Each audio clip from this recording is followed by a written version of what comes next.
Hai korang, hari ni aku nak letak anak ayam tu dekat ni. Anak ayam kecil ni, bukan dalam kandang tu.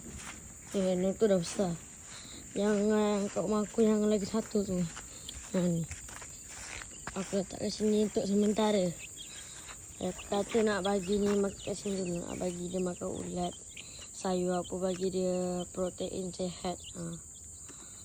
Tapi ada je makanan biasa. Nanti aku nak pindahkan ke sana nanti. Sekarang waktu nak balik. Waktu nak balik tu baru nak pindahkan ke sana. Tok, dah makan.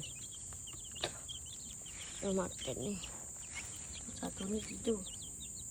Dah makan. Ni kecil ni. Kalau ni ayam telur. Kalau ayam ayam apa tu? Ayam apa? Ayam bandar apa? Kat sini.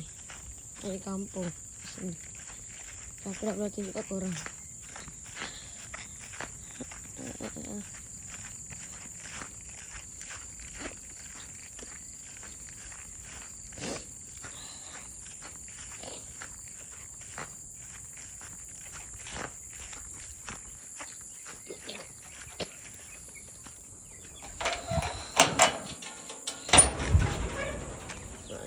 Ini ayam bandar.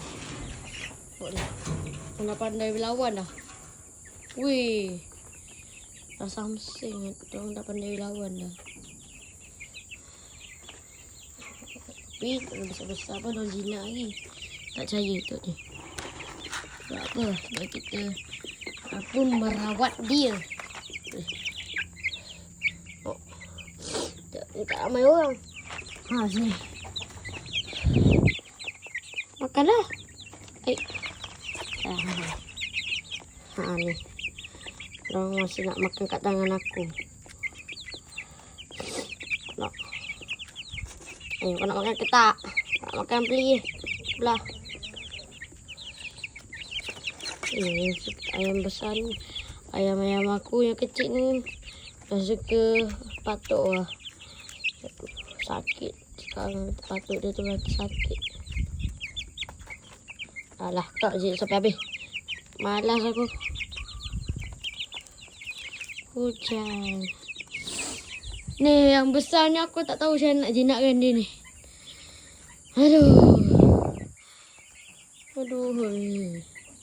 Apa dah tak sempat.